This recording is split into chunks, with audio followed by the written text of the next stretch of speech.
माननीय करुणेश जी रघुवंश जी के स्वागत के लिए मैं पाटीदार समाज के उपाध्यक्ष श्री राजेंद्र जी जिराती को आमंत्रित करता हूँ। वे आए और माननीय करुणेश सर का स्वागत करें पुष्पमाला से। समाज का दिनेश चंद जी कालसरा के स्वागत के लिए मैं पंच श्री कन्हैयालाल जी पाटिल को बिना अविलंब किए हमें जिनको आज सुनना है या जिनके मार्गदर्शन हमें निरंतर ऊर्जा प्रदान करेंगे, ऐसे हमारे बीच में बाग के रहने वाले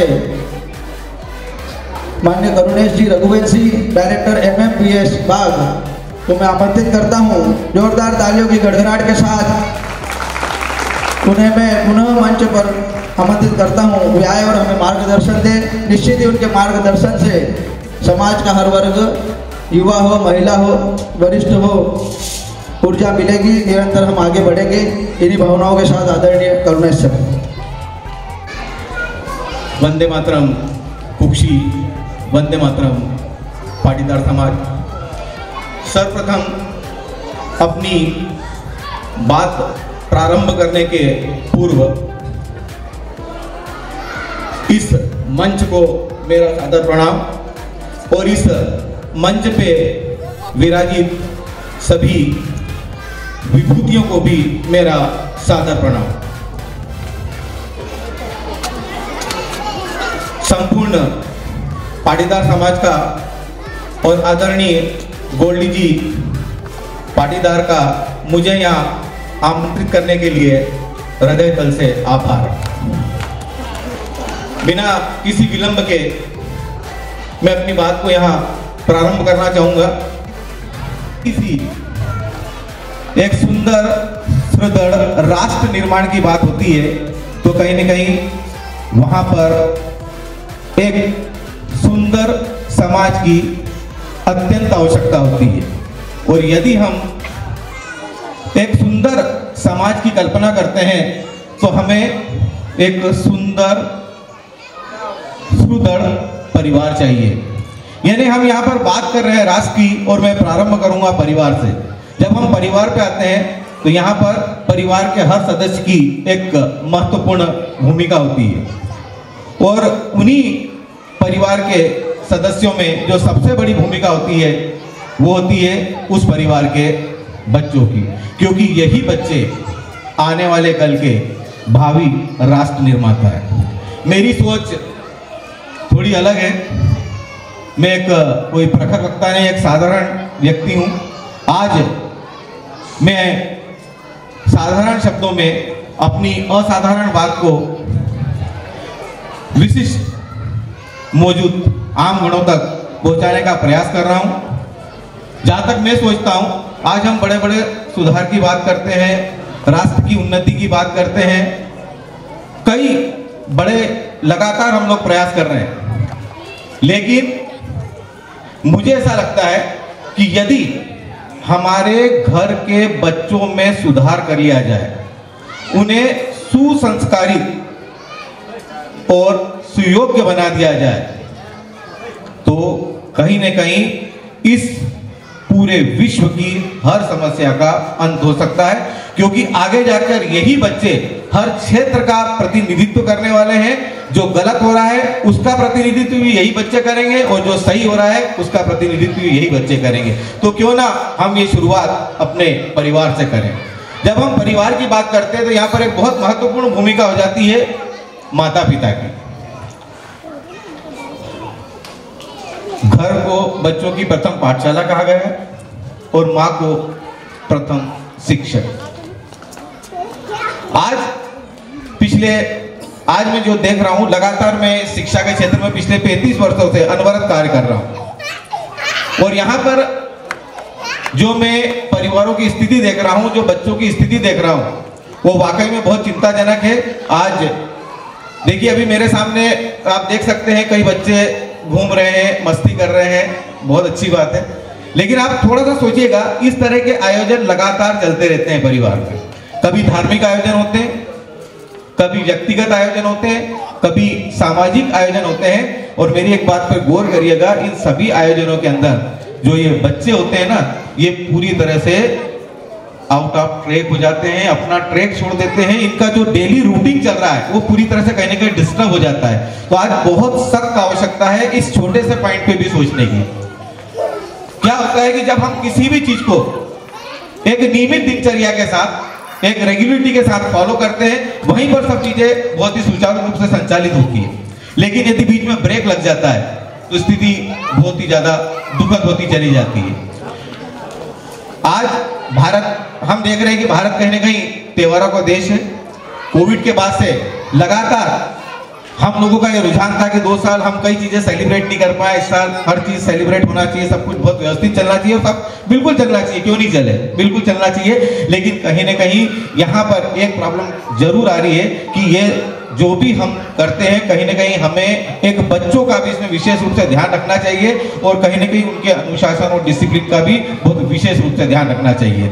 चलिए मैं अपनी बात को आगे बढ़ाता हूँ। मैं सीधे परिवार के ऊपर आ रहा हूँ, परिवार के साथ में फैमिली बॉन्डिंग के ऊपर आ रहा हूँ।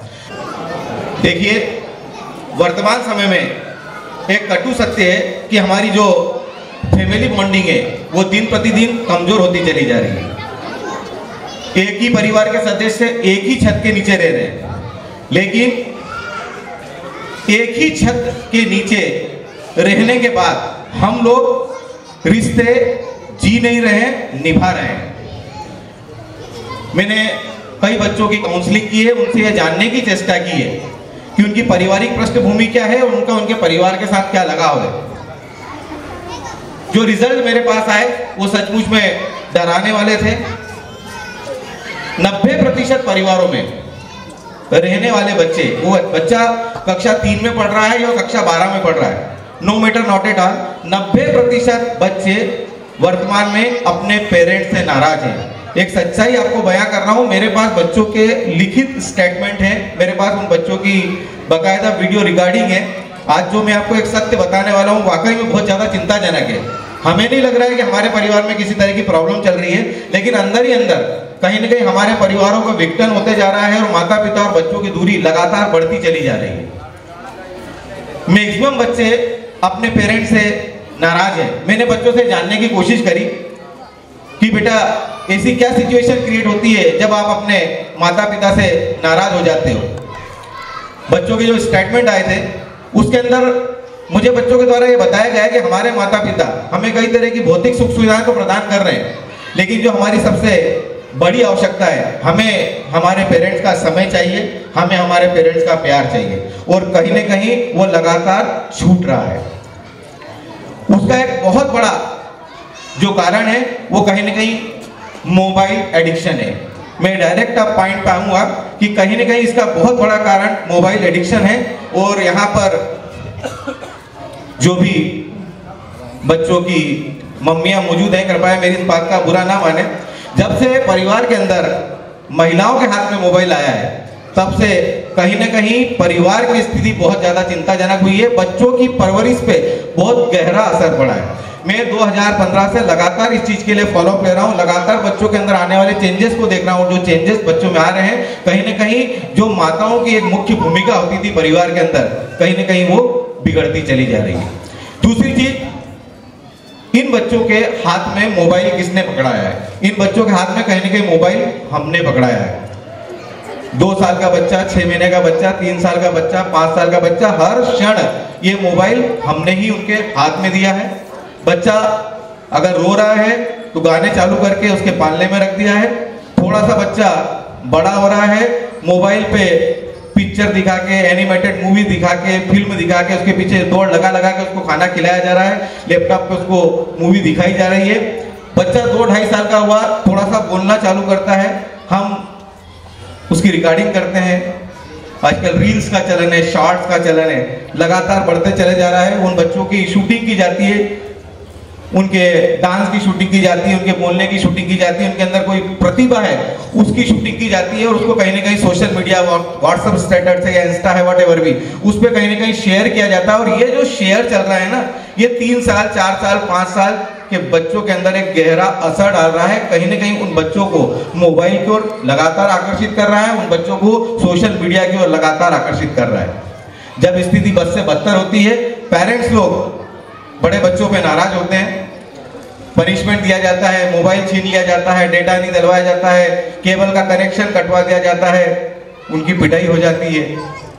बच्चों का मोबाइल एडिक्शन छुड़वाना चाहते हैं तो कहीं ना कहीं घर के हर सदस्य को इसके अंदर एक महती भूमिका अदा करना होगी। मोबाइल एडिक्शन के जो परिणाम हैं वो काफी दुखद, काफी त्रासद हैं। आपके बच्चों की स्थितियां बद से बदतर हो चुकी है। एक शिक्षक होने के नाते, एक मेंटर होने के नाते और बच्चों का पेरेंट्स होने के नाते मैं ये बहुत बात बखूबी जानता हूं कि घरों की स्थिति क्या हो चुकी है। आज 3 साल से लेके 16 साल के बच्चे, यानी हम देखें कि कक्षा 3 से लेके कक्षा 10 तक के बच्चों की स्थिति सबसे ज्यादा खराब हो चुकी है।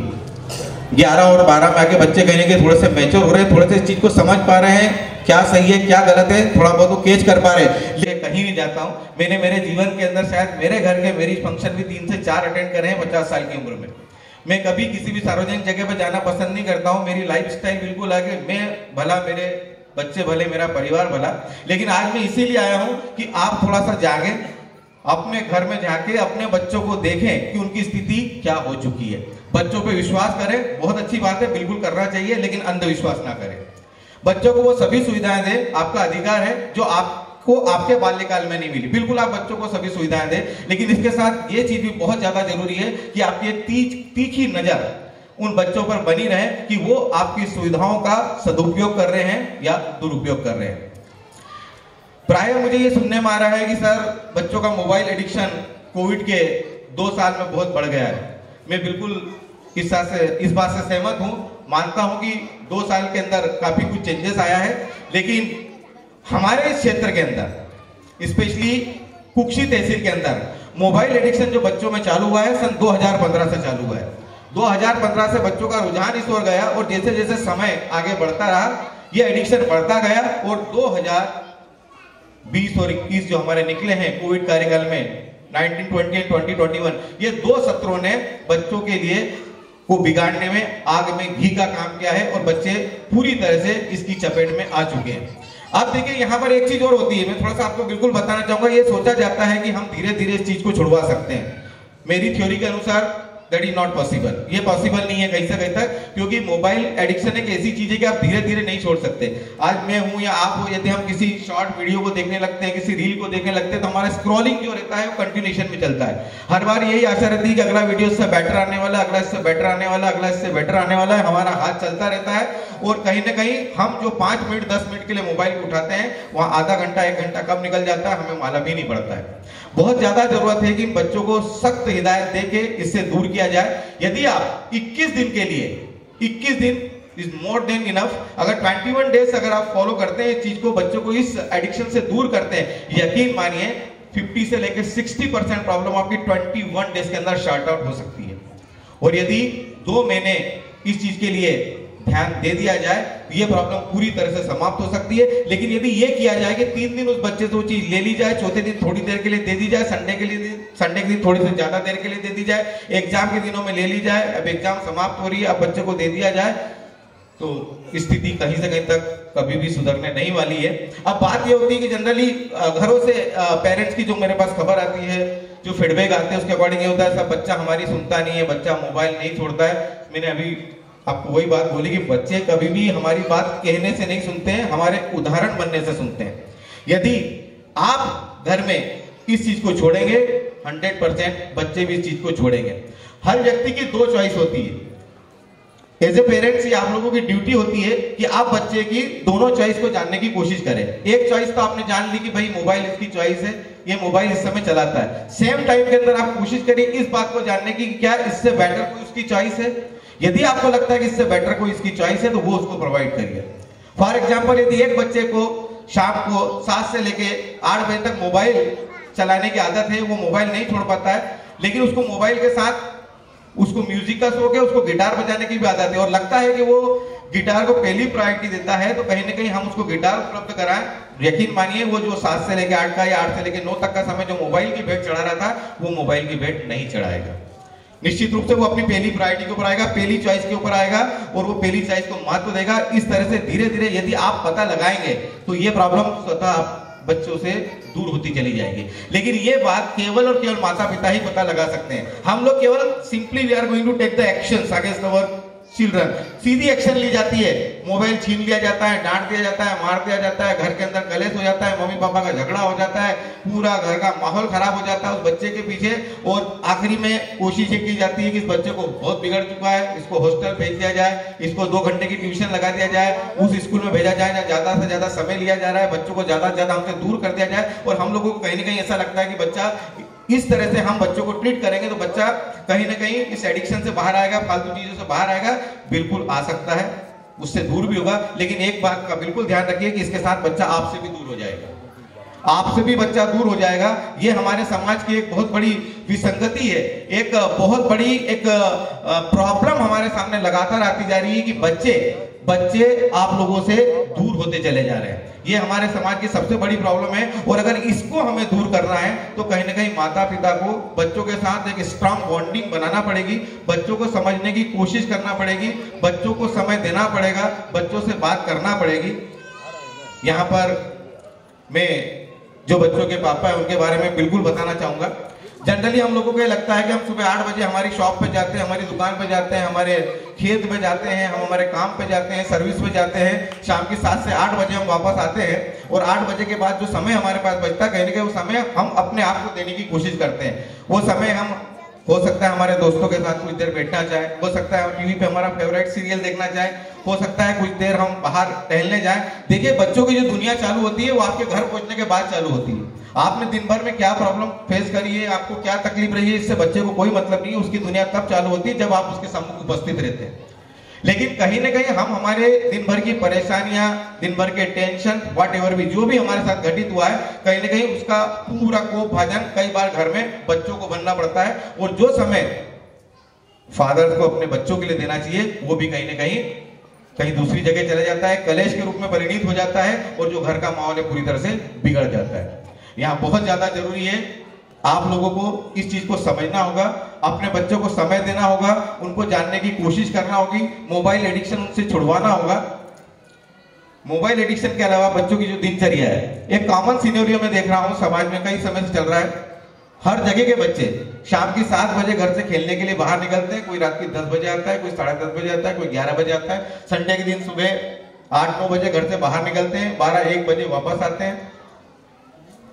इट शुड नॉट, ये होना ही नहीं चाहिए कहीं से कहीं तक। बहुत ज्यादा गलत चल रहा है, बहुत ज्यादा गलत चल रहा है। इस वजह से क्या हो रहा है कि कहीं ना कहीं बच्चे देखिए 2 तरह से बिगड़ रहे हैं, एक इस मोबाइल एडिक्शन की वजह से बिगड़ रहे हैं, एक संगति की वजह से बिगड़ रहे हैं। और दोनों ही जगह कहीं ना कहीं हमारा बच्चों के ऊपर से ध्यान हट सा गया है। हम चाह के भी वहां पे दोनों जगह ध्यान नहीं दे पा रहे हैं और यही वजह है कि बच्चे लगातार पतन की ओर अग्रसर है। और यदि हम ये सोचते हैं कि हम बच्चों को केवल डांट दें, मार दें, नहीं, इस समस्या का सॉल्यूशन आपको कभी भी मिलेगा ही नहीं। बच्चों से जो मैंने चर्चा की, जो एक कॉमन प्रॉब्लम आई, वो बच्चों ने मुझे बताया है कि भाई कहीं भी हमारे पेरेंट को बोला जाए कि हमारी तुलना करना बंद करें, कंपैरिजन शुड नॉट। आप बच्चों की तुलना करते हैं, देखिए वर्मा जी का बेटा कितना अच्छा पढ़ता है, तेरी ये हालत है, उस बच्चे कितने परसेंट आए, तेरी हालत, तेरे मामा का लड़का इतना अच्छा पढ़ता है, तेरी ये हालत है, व्हाटएवर भी। हर बच्चा अपने आप में यूनिक होता है और इस तरह की तुलना को बच्चा कहीं से कहीं तक पसंद नहीं करता है। कई बार पेरेंट्स बच्चे को लेके मेरे पास आते हैं, चर्चा करते हैं, वहां पर एक चीज और मुझे सुनने में आती है, सर इसके लिए क्या करें, सब तो कर दिया, इसको जो चाहिए तो वो ला के दे दिया, अलग स्टडी का रूम है, इसको पूरी सुविधाएं है, इसको अच्छी ट्यूशन लगा दी, इसको अच्छा स्कूल दे दिया, इसको हम हर सुविधा दे रहे हैं, उसके बाद भी नहीं पढ़ रहा है। देखिए भौतिक सुख सुविधाएं बच्चों को नहीं चाहिए, बच्चों को चाहिए आपका समय, बच्चों को चाहिए आपकी अंडरस्टैंडिंग। बच्चों को तब आप तभी समझ सकते हैं जब आप उनकी हर समस्या को उनके लेवल पे जाके समझने की कोशिश करेंगे। यदि 3 साल के बच्चे की कोई समस्या है तो आपको 3 साल के लेवल पे जाके उस समस्या को एक बार सोचना पड़ेगा कि इसका सोल्यूशन क्या निकल सकता है। और 15 साल के बच्चे की समस्या है, अपने आप को आपको किशोर अवस्था का समझना होगा और उस सिचुएशन को आपको जानने की कोशिश करना होगी कि ये बच्चा इस चीज में क्यों इन्वॉल्व है, इसको क्यों नहीं छोड़ पा रहा है। Then only you will get the proper solution. तभी जाके आपको एक परफेक्ट सॉल्यूशन मिलेगा, तभी जाके आप उस बच्चे की प्रॉब्लम को दूर कर पाएंगे। यदि आपको लगता है कि किसी स्कूल में भेजने से बच्चा सही हो जाएगा, आपको लगता है कि ट्यूशन भेजने से बच्चा सही हो जाएगा, आपको लगता है कि इस बच्चे की काउंसलिंग करा देने से बच्चा सही हो जाएगा, नहीं, बिल्कुल नहीं होगा। हर घर का बच्चा उसी समय सही होगा जब उसके माता पिता जागरूक होंगे। जब माता पिता जागरूक होंगे, वो बच्चों को समझने की कोशिश करेंगे, बच्चों की दिनचर्या को बहुत सुव्यवस्थित रूप से मैनेज करेंगे, बच्चों को अपना कीमती समय देंगे, उनके हर बात को जानने की चेष्टा करेंगे, तभी जाके समाज से इस प्रॉब्लम को वो दूर कर पाएंगे। अभी देखिए क्या हो रहा है कि हमारी जो जनसंख्या है, हमारे यहाँ 130 करोड़ लोगों का किसी भी तरह से अपने जीवन को लेके ना कोई फिक्स टारगेट है, ना कोई एम है, ना कोई उद्देश्य है। हम एक मशीन जैसा काम कर रहे हैं, वही हमारे रूटीन चलते हैं, सुबह से उठते हैं, जो भी हमारे काम है उसको करते हैं, शाम को आते हैं, मोबाइल चलाते हैं, घूमते हैं, खाते हैं, सो जाते हैं, दूसरे दिन फिर उठते हैं, फिर वही चीज चली जाती है। और ये चीज जब लगातार चल रही है, बच्चे किससे सीख रहे हैं? बच्चे हमसे ही सीख रहे हैं। यदि हमारी लाइफ के अंदर कोई फोकस नहीं है, हमारी लाइफ में कोई एम नहीं है, हमारी लाइफ में कोई चैलेंजेस नहीं है, हमारे आने वाले कल के लिए हमारा कोई टारगेट नहीं है, तो हमारे बच्चे कभी भी उस टारगेट को नहीं ले पाएंगे। आज हमारे बच्चे स्कूल क्यों जा रहे हैं उनको नहीं मालूम है, ट्यूशन क्यों जा रहे हैं उनको नहीं मालूम है, इस स्कूल में क्यों पढ़ रहे हैं, उस स्कूल में क्यों पढ़ रहे हैं उनको नहीं मालूम है। उनको इंदौर नीट की तैयारी करना है, आपने भेज दिया, उनको IIT की तैयारी करना है, आपने भेज दिया, उनको IAS की तैयारी करना है, आपने भेज दिया, उनको ये नहीं मालूम ही नहीं है कि हम काय के लिए बने और हमको आगे क्या करना है।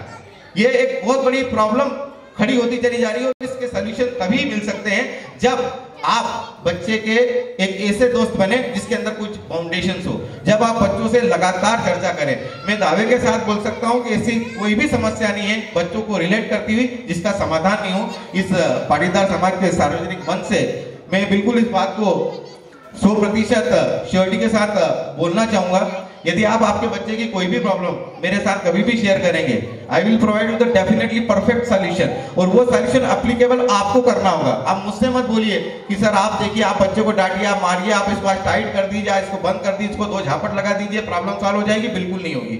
यदि होगी तो थोड़े समय के लिए होगी। अगर आप परमानेंट सॉल्यूशन चाहते हैं तो इस परमानेंट सॉल्यूशन को केवल और केवल माता पिता ही दे सकते हैं। तो प्लीज अपने बच्चों को समझने की कोशिश करिए। बच्चे, मैं एक बार फिर बोलूंगा, आप बच्चे से कितने भी नाराज हो जाए, उनको कितना भी भला बुरा बोले, कितना भी गलत बोले, किसी भी परिवार का कोई भी बच्चा कभी भी गलत नहीं होता है। कुछ परिस्थितियां ऐसी रहती है जो उस बच्चे को गलत बना देती है। यदि वो परिस्थितियां हमने निर्मित की है तो उसका सॉल्यूशन भी हमको ही प्रोवाइड करना होगा, और जब हम उसको बेटर सॉल्यूशन प्रोवाइड करेंगे तभी जाके वो बच्चा बहुत बेहतर तरीके से आगे बढ़ पाएगा। बच्चों पे आपकी निगाहें बहुत ज्यादा तेज होना चाहिए। मैं लगातार सोशल मीडिया के माध्यम से, अपने चैनल के माध्यम से, अपने लेख के माध्यम से पालकों को बताता रहता हूँ, बच्चों पे आपकी निगाह होना चाहिए। बच्चों का जो स्टडी रूम है, आज सभी पालकों से मैं निवेदन करूंगा, बच्चों का अलग स्टडी रूम देना बहुत अच्छी बात है, लेकिन कोशिश करिए कि अंदर से कोई चटकन ही नहीं हो। कोशिश करिए कि दरवाजा कभी अंदर से बंद नहीं होता। कभी भी अपने बच्चे को दरवाजे को नॉक करके मत जाइए। आप माता पिता हैं, आपने उनको जन्म दिया है, उनके साथ उनकी प्राइवेसी आपके लिए कोई मायने नहीं रखती है। आपको बेधड़क जाना चाहिए, रात की 2 बजे भी दरवाजा खोल के अंदर घुस जाना चाहिए, और दिन के 12 बजे भी आपको उनसे बिना बोले जाना चाहिए। उनकी हर चीज को आपको हाथ लगाना चाहिए, समय समय पर उनके बैग को चेक करना चाहिए, उनके अलमीरिया को चेक करना चाहिए, उनकी हर चीज पे आपका ध्यान बिल्कुल होना चाहिए। सोशल मीडिया पे आपको बच्चे का अकाउंट पूरी तरह से हटा देना चाहिए। 18 ईयर्स तक किसी भी बच्चे को किसी भी सोशल मीडिया के प्लेटफॉर्म पर अकाउंट नहीं बनाने देना चाहिए, और यदि बच्चे ने अकाउंट बना लिया है तो पासवर्ड लीजिए उससे, एक बार उसकी प्रोफाइल को विजिट करके देखिए, दूध का दूध और पानी का पानी हो जाएगा। आप लोग हिल जाएंगे, आप विश्वास ही नहीं कर पाएंगे कि बच्चे इतने रसातल में पहुंच चुके, इतने पतन की ओर पहुंच चुके। ऐसी कोई गलत आदत नहीं है जो बच्चों ने स्वीकार नहीं की। हमारे क्षेत्र के बच्चे, हमारे क्षेत्र के बच्चे 90% बच्चे अच्छे संभ्रांत परिवारों के बच्चे इतने ज्यादा पूरी तरह से बिगड़ गए हैं कि शायद इस मंच से मैं अगर वो बताऊंगा तो मैं शायद मेरे लिए संभव नहीं है कि मैं इतना डिटेल में जा पाऊं। कोई ऐसी गलत चीज नहीं है जो आज बच्चों को नहीं मालूम। कई बच्चे ऐसे जो लगातार गलत काम कर रहे हैं, कई बच्चे ऐसे जो लगातार कई लोगों के गिरफ्त में आ चुके हैं। इवन मेरा पुनः आप लोगों से निवेदन है, अपने घर के चिरागों को बचाइए, अपने परिवार के कुल दीपकों को बचाइए। यदि आप अभी भी नहीं जागे तो आपका कितना भी आप मेहनत कर लीजिए, इन बच्चों के लिए कितने भी बड़े अंपायर खड़ी कर दीजिए, कुछ भी कर दीजिए, एक दिन सब धूमिल होने वाला है। ये बच्चे किसी भी चीज का सदुपयोग नहीं कर पाएंगे। यदि आप इन बच्चों को सही रास्ते पे लाना चाहते हैं, आपको इन बच्चों के लिए समय निकालना पड़ेगा, इन्हें प्यार देना पड़ेगा, इन्हें समझने की कोशिश करना पड़ेगी। सोशल मीडिया का हर प्लेटफॉर्म सबसे पहले आपको छोड़ना होगा। यदि आप उस प्लेटफॉर्म को छोड़ेंगे तो निसंदेह बच्चे भी उस प्लेटफॉर्म को छोड़ेंगे। 15 अक्टूबर से मैं बच्चों के सामने घोषणा कर चुका हूं और मेरे जितने भी काम है मेरे सोशल मीडिया प्रभारी करते हैं और मैं इस चीज को पूरी तरह से छोड़ चुका हूं। इसीलिए छोड़ चुका हूं कि यदि हम बच्चों के लिए छुड़वाना चाहते हैं तो कहीं ना कहीं हम लोगों को ये निर्णय लेना होंगे। यदि आप बच्चों का सोशल मीडिया छुड़वा देते हैं और आप उनको समय देना चालू करते हैं, उनको समझने की कोशिश करते हैं, देखते ही देखते आपका घर स्वर्ग हो जाएगा। और यदि आपका घर स्वर्ग होता है तो निसंदेह समाज स्वर्ग हो जाएगा, और यदि समाज स्वर्ग होता है तो राष्ट्र ऑब्वियसली स्वर्ग होगा ही, और एक दिन ये पूरी धरती स्वर्ग होगी। लेकिन यकीन मानिए शुरुआत केवल आपके घर से होगी। हम कितनी भी बड़ी बातें कर लें, मैं बहुत प्रैक्टिकल व्यक्ति हूं और बहुत प्रैक्टिकल बात करता हूं, हम कितनी भी बड़ी बात कर लें, शुरुआत होगी हमारे घर से, शुरुआत होगी हमारे बच्चों से। यदि हमने अपने बच्चों को बदलने की कोशिश की, आगे चल के सब कुछ धीरे धीरे बदलता चला जाएगा। तो कृपया बिल्कुल कोशिश करें और बच्चों को ट्रीट करने के अपने तरीके को पूरी तरह से बदल दें। ये बच्चों को मार देना, ये बच्चों को डांट देना, ये कहीं से कहीं तक इस प्रॉब्लम का सॉल्यूशन है ही नहीं। बच्चे बहुत ज्यादा सेंसिटिव हो चुके हैं, बच्चों के अंदर संवेदनाएं शून्य हो चुकी है, बच्चों के अंदर मानवीय मूल्यों का पूरी तरह से पतन हो चुका है। आप समझ सकते हैं कि यदि संवेदनाहीन कोई बच्चा हो जाता है, मानवीय मूल्यों को वो नहीं जानता है, प्रेम, दया, करुणा, लगाव ये उसके मन में नहीं है, तो इन दैट केस हम उसको कोई भी चीज के लिए जिस तरीके को हम अपना रहे हैं ना, वो तरीका अगर हम अपनाएंगे हमको कभी भी रिजल्ट्स नहीं मिलेंगे। सबसे पहले हमें हमारी फैमिली बॉन्डिंग को स्ट्रांग करना होगी, ये मानवीय मूल्यों को हमारे अंदर भी जगाना होगा, अपने बच्चे के अंदर भी जगाना होगा। अरे बच्चा यदि आपसे प्यार करता है, वो वाकई में आपको चाहता है, वाकई में आप उसको चाहते हो, दिल से दिल की बात होती है। आज मैं एक प्रोफेशनल बात नहीं कर रहा हूँ, वही बात कर रहा हूँ कि दिल से दिल की बात होती है। हिंसक जानवरों को भी प्यार से काबू में किया जा सकता है, तो फिर तो ये हमारे घर के बच्चे हैं। बड़ा एक दुख होता है कि जब माता पिता ये आके बोलते हैं सर क्या करें, हमारा बच्चा तो हमारी सुनता ही नहीं है। वो बच्चा आपका इसलिए नहीं सुनता है कि आपको उस बच्चे को जिस तरह से आप ट्रीट कर रहे हैं वो तरीका आपका पूरी तरह से संवेदना शून्य तरीका है। आप केवल पेरेंट्स बन के उस चीज को फॉलो करने की कोशिश कर रहे हैं और एज ए पेरेंट के नहीं हो पाएगा। आपको कहीं ना कहीं अपने मन के अंदर वो प्रेम, दया, करुणा के भाव लाना पड़ेंगे। उन्हीं भाव से आपको आपके बच्चों को इंटरेक्ट करना पड़ेगा, आपको आपके बच्चे के साथ बात करना पड़ेगी, उसको समझने की कोशिश करना पड़ेगी। किसी की जरूरत नहीं पड़ेगी, किसी की भी जरूरत नहीं पड़ेगी। ना आपको किसी स्कूल की जरूरत है, ना आपको किसी काउंसलर की जरूरत है, ना किसी मेंटर की जरूरत है, ना आपका कहीं से कहते जरूरी नहीं कि आप हाईली क्वालिफाइड हैं, आप किसी बहुत अच्छे ओहदे पे बैठे हुए, नहीं, कहीं कुछ भी मायने नहीं रखता है। यदि आपने बच्चों को सही मायनों में समझ लिया और बच्चे ने आपको सही मायनों में समझ लिया, आप उस बच्चे से प्यार करते हैं, आप उसकी हर बात मानते हो, बच्चा भी आपसे प्यार करता है, वो भी आपकी हर बात मानेगा। और जब भाई बच्चा आपकी हर बात मानेगा तो फिर बिगड़ने का तो सवाल ही नहीं उठता है और स्थिति बिल्कुल सुखद होती चली जाएगी। तो आज निवेदन है इस सार्वजनिक मंच से, कृपया अपने बच्चों पे विशेष रूप से ध्यान दीजिए। आपके बच्चों को मोबाइल एडिक्शन से बचाइए, सोशल मीडिया से बचाइए, गलत दोस्तों की संगत से बचाइए, रात के खेलने, रात के घूमने से बचाइए। हर चीज बिल्कुल समय पे होना चाहिए, घर से जाना समय पे, घर पे आना समय पे।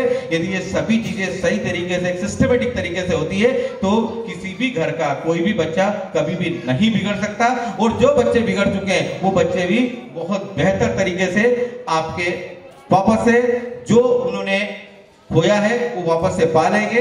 कहीं ना कहीं सब बच्चे वापस से एक हो जाएंगे।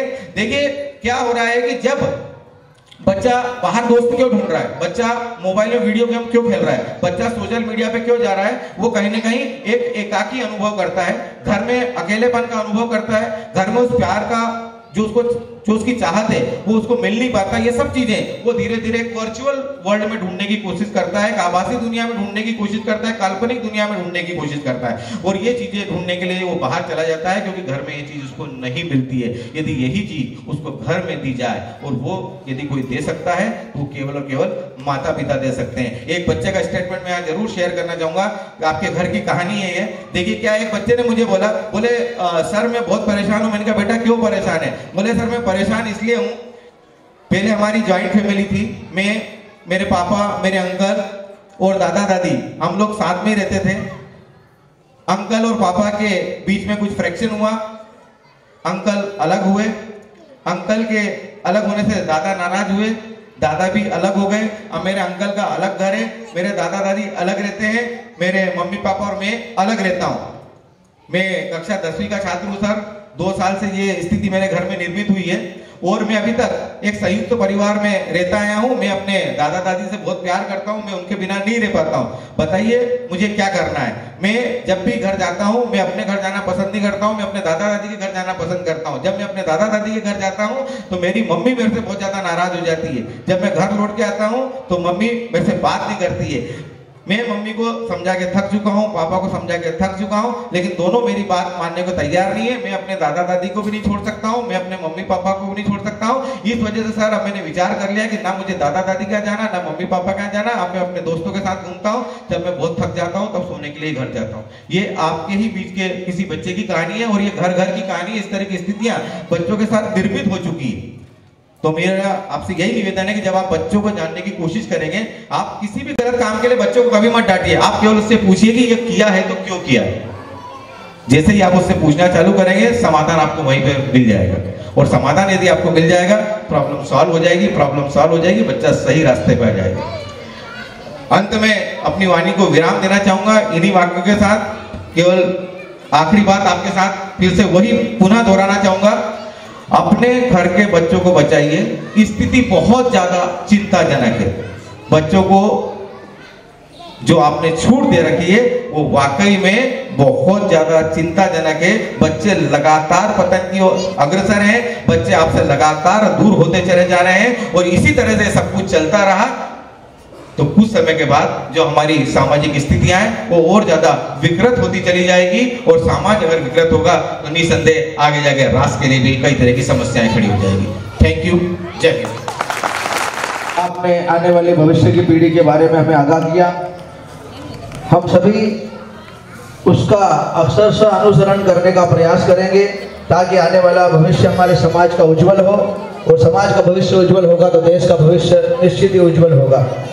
आपके ऐसे आशीर्वचन से हम हमारे बच्चों में जो विकृतियां आई हैं उसका पहचान करेंगे, उन विकृतियों को शीघ्र दूर करने का प्रयास करेंगे। हम इस प्रकार जहां एक बच्चे से लेकर के राष्ट्र निर्माण की बात होती हो, सबसे पहले मैं ऐसे समाज के ऊपर गर्व महसूस करता हूं कि मैं भी ऐसे एक समाज का, सशक्त समाज का एक अभिन्न अंग हूँ। और हम यहाँ पर ऐसे दो अनुभवी और प्रखर वक्ताओं को हमारे बीच पाकर के ये समाज और होली उत्सव समिति पाटीदार समाज द्वारा प्रायोजित हम आपका बहुत बहुत आभार व्यक्त करते हैं। आपने महिलाओं को विशेष करके मैं करुणा जी से, माननीय करुणा जी, रघुवंशी जी से आभार व्यक्त करना चाहता हूं उनका कि आपने निश्चित रूप से आज के घातक हथियार जो हमारे भविष्य को काटने जा रहा है, ऐसे हथियार के प्रति हमें माताओं को, बहनों को और पालकों को आगाह किया है। निश्चित रूप से आपके मार्गदर्शन में समाज यहाँ से आपके इस उद्बोधन से प्रेरणा लेकर के जाएंगे और हम हमारे बच्चों के भविष्य के बारे में निश्चित रूप से हम उसका निर्णय लेंगे घर जा कर के कि हम इसके ऊपर चल पाएँ। हम अपने आचरण से और हमारे वक्तव्य से हम हमारे बच्चों को जो दे पाएंगे वो निश्चित रूप से आपके आज के उद्बोधन को हम हमारी स्मृति में रखेंगे।